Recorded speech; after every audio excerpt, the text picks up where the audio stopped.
Hello बच्चों, पिछले slide में हमने ये ग्रेटेस्ट इंटीजर फंक्शन के बारे में पढ़ा था। ठीक है, अब हम जो है इस स्लाइड में इस वीडियो में एडिशन ऑफ मैट्रिसेस मतलब दो अवयवों को कैसे जोड़ा जाता है, उनका कैसे एडिशन कैसे किया जाता है, हम ये देखते हैं। ठीक है, यहाँ पर पहला ये जो अवयव दिया है, मैट्रिक्स दिया है, ए इज इक्वल टू ये दिया गया है और दूसरा ये दिया गया है। ठीक है, इसमें हम इस तरीके से इसको मैट्रिक्स बना सकते हैं। ये मैट्रिक्स बन गया, ठीक है ना, ये हो गया, और ये भी क्या है, एक मैट्रिक्स है। ठीक है, अब इसका यूज क्या होता है, देखो सबसे पहले मान लो कोई कंपनी है, डी कंपनी। ठीक है, डी कंपनी है, उसमें 3 टाइप की कार जो हैं वो प्रोडक्शन उसका करती है और उसकी ब्रांच 3 जगह पर है, दिल्ली, यूपी एंड गोवा। ठीक है, अब वो डी कंपनी जो है, पहली कार का जो सेल है दिल्ली में वो 40 है, यूपी में कितना है 80 और गोवा में कितना है 75। ये कब की बात है, जनवरी 2020। ठीक है, और इसी तरह सेकेंड कार और थर्ड कार के लिए।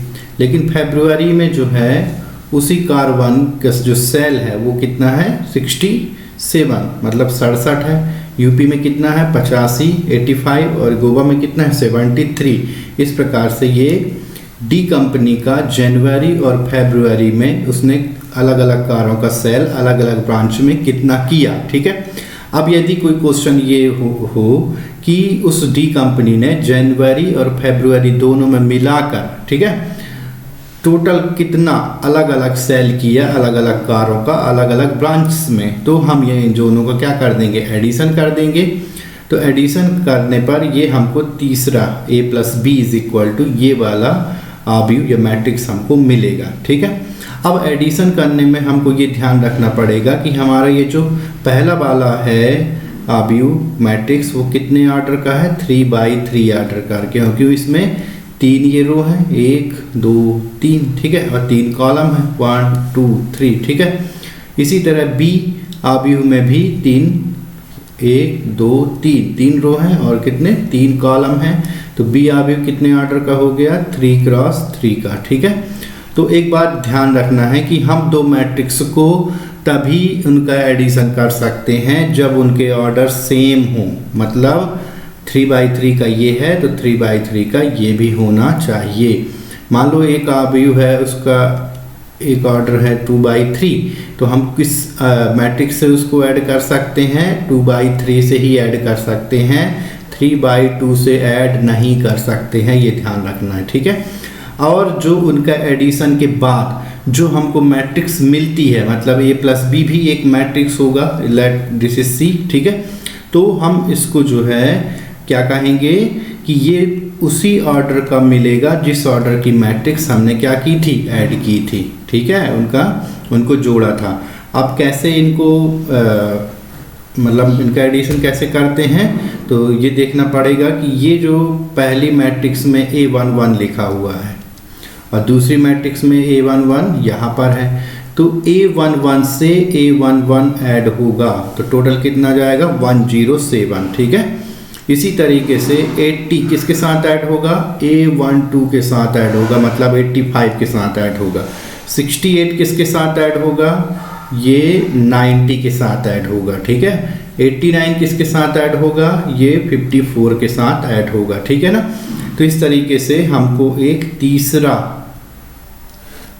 अवयव या मैट्रिक्स मिल जाएगी जो कि दोनों का एडिशन है। ठीक है, ये क्या होगा, ये भी 3x3 का ही ऑर्डर का होगा। ठीक है, इस तरह से हम दोनों मैट्रिक्स का एडिशन करके नई इंफॉर्मेशन को निकाल सकते हैं। ठीक है ना, हम आगे देखते हैं सब्सट्रैक्शन। अब सब्सट्रैक्शन करने के लिए सेम वैसा ही है, मतलब सब्सट्रैक्शन भी जैसे ये 3x3 की है तो ये भी 3x3 की होनी चाहिए, और करस्पॉन्डिंग एलिमेंट मतलब 40 a माइनस बी करना है, मतलब a का एलिमेंट A11 का और b का एलिमेंट A11 का दोनों को माइनस करेंगे तो 40 minus 67 is equal to minus 27। ठीक है, तो हम इस तरीके से जो है इनको माइनस कर देते हैं या सब्सट्रैक्शन कर देते हैं, ठीक है। तो a माइनस बी इस तरीके से ये निकल आएगा, ठीक है। ये भी 3x3 का ही मैट्रिक्स होगा, ठीक है। इसमें ज़्यादा बताने के लिए है नहीं, ठीक है।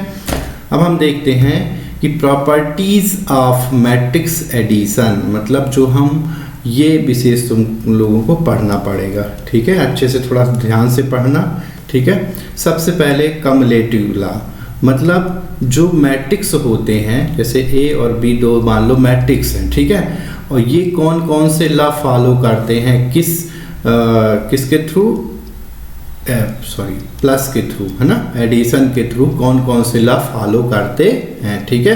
तो एडिशन क्या है, एक उनके बीच में मतलब इनके a और प्लस b करना है, ठीक है ना। तो हम क्या करते हैं, जैसे कम्युलेटिव लॉ है। कम्युलेटिव लॉ क्या बोलता है कि यदि हम दो मैट्रिक्स को इस तरीके से ऐड करें कि पहली मैट्रिक्स को प्लस ए मैट्रिक्स को पहले लिखें प्लस दूसरी मैट्रिक्स को बाद में लिखें, तो वो इक्वल होता है यदि हम दूसरी मैट्रिक्स को पहले लिखें और पहली मैट्रिक्स को बाद में लिखें, ठीक है। तो ये ध्यान रखना, ये क्या है, कम्युलेटिव लॉ। यदि मान लो क्वेश्चन में आता है कि ए मैट्रिक्स कोई दे दिया गया, ठीक है ना, और बी मैट्रिक्स भी दे दिया गया और बोला कि एडिशन के रिस्पेक्ट में प्रूफ करिए कि ये कम्युलेटिव लॉ को फॉलो करती है, ठीक है। तो क्या करना है, तो हमको क्या करना है, यही चीज़ प्रूफ कर देना है कि पहले ए को लिखना फिर बी को, फिर एक बी को लिखना फिर ए को, और देखेंगे कि दोनों कैसे आ जाएंगे, वो इक्वल हो जाएंगे, ठीक है। अब हम देखते हैं एसोसिएटिव लॉ क्या है। एसोसिएटिव लॉ मतलब मान लो कि तीन कोई मैट्रिक्स हैं ए बी सी, ठीक है ना, तो हम उसको इस तरीके से ऐड करें, ये ए प्लस बी और ये सी, ठीक है। तो यहाँ पर जो है b प्लस सी, मतलब पहले इन दोनों को ऐड कर दें और फिर उसके बाद a मैट्रिक्स को ऐड करें, तो उसकी वैल्यू उतनी ही रहेगी। पहले a और b को यदि हम ऐड करें और c को बाद में ऐड करें, ठीक है। तो एडिशन का जो एडिशन के रिस्पेक्ट में ये मैट्रिक्स जो है एसोसिएटिव लॉ को भी फॉलो करती है, ठीक है ना।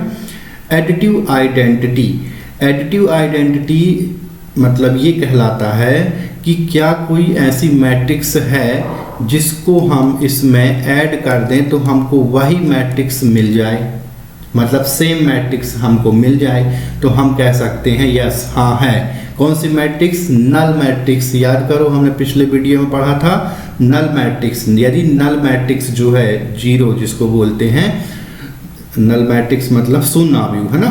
तो शून्य अवयव एक ऐसी मैट्रिक्स है जो कि हमको वही मैट्रिक्स दे देता है, इसीलिए एडिशन के रिस्पेक्ट में मैट्रिक्स एडिटिव आइडेंटिटी उसमें है, मतलब ये 0 0, ठीक है ना। ये हो गया। एडिटिव इन्वर्स क्या कहलाता है, एडिटिव इन्वर्स मान लो कोई ए मैट्रिक्स है और इसका एडिटिव इन्वर्स क्या होगा कि ऐसा कोई मैट्रिक्स होना चाहिए जो हमको क्या दे दे, नल मैट्रिक्स दे दे। नल मैट्रिक्स मतलब 0 हो जाए ये पूरा, ठीक है। तो क्या हो सकता है, यही -a होगा, ठीक है ना। यदि a है और यदि हम इसमें -1 का मल्टीप्लाई कर दें तो वो सब माइनस में उसके नंबर हो जाएंगे, ठीक है। मल्टीप्लाई करने का भी आगे देखते हैं। तो एडिटिव इन्वर्स मतलब होता है कि एक मैट्रिक्स के लिए दूसरी मैट्रिक्स ऐसी होनी चाहिए -a होगी जो कि हमको नल मैट्रिक्स दे देगी, ठीक है ना। तो इस तरीके से एडिशन के रिस्पेक्ट में एडिटिव इन्वर्स मैट्रिक्स में है, ठीक है। कैंसलेशन लॉ, कैंसलेशन लॉ क्या है, देखो मान लो a plus B is equal to plus C मान लो, ठीक है। और यहाँ लिखा है a प्लस बी, ठीक है। तो इस तरीके से हम जो है ये इस तरीके से हम इनको a से a कैंसिल कर सकते हैं, ठीक है ना। तो ये किस साइड हो रहा है ये कैंसिल, ये बीच में इक्वल लगा हुआ है, ठीक है ना। तो किस साइड कैंसिल हो रहा है, ये लेफ्ट साइड में हो रहा है, इसलिए इसको लेफ्ट कैंसिलेशन लॉ बोलते हैं, ठीक है। यदि हम इसी को लिखें कि ये इस तरीके से और C प्लस A, ठीक है। तो अब ये किस साइड हो गया, राइट साइड हो गया, तो हम इसको कैंसिल कर सकते हैं और B is equal to C आ जाएगा। तो इसको क्या बोलते हैं, राइट कैंसिलेशन लॉ बोलते हैं। तो मैट्रिक्स जो है राइट कैंसिलेशन लॉ और लेफ्ट कैंसिलेशन लॉ दोनों लॉ को फॉलो करती है, ठीक है ना। इनको एक बार फिर से इनके मतलब इनको रिवाइज कर लेना बहुत अच्छे से, क्योंकि इससे रिलेटेड क्वेश्चन आते हैं, ठीक है ना। हम आगे देखते हैं। अब मल्टीप्लिकेशन ऑफ मैट्रिक्स बाय ये स्केलर, स्केलर मतलब कोई भी नंबर हो गया 1 2 3 4 या लैम्डा एल कुछ भी हो गया, है ना। तो हम क्या करते हैं, यहाँ पर मान लेते हैं कि ये A इज इक्वल टू, ये कोई मैट्रिक्स है, ये कितने बाई कितने की है मैट्रिक्स, 3/3 की मैट्रिक्स है, ठीक है ना। अब ये 3/3 की मैट्रिक्स है और हमको क्या करना है, इसमें 2 का मल्टीप्लाई करना है। मतलब इस A में किसका मल्टीप्लाई करना है, 2 का।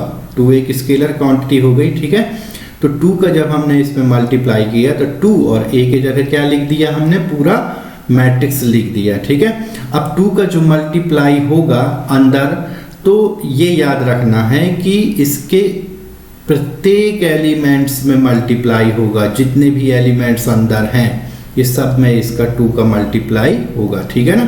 तो 9 में होगा तो 18, 4 में होगा तो 8, 6 में होगा तो 12, 7 में होगा तो 14। तो इस तरीके से हमको क्या बन जाएगी, ये 2A मिल जाएगा, ठीक है। तो हम किसी भी स्केलर क्वांटिटी का मल्टीप्लाई जब किसी मैट्रिक्स में करते हैं तो उस मैट्रिक्स के प्रत्येक या ईच एलिमेंट्स में जो है उस स्केलर क्वांटिटी का मल्टीप्लाई होगा, ठीक है ना। यहाँ से समझ में आ गया, ठीक है। और इस तरीके से जो है, थैंक यू वेरी मच। इसके बाद मैं जो है आपको इससे रिलेटेड कुछ क्वेश्चन अभी इमेज उसकी सेंड कर देता हूँ ताकि इनसे रिलेटेड क्वेश्चन करो, ठीक है ना।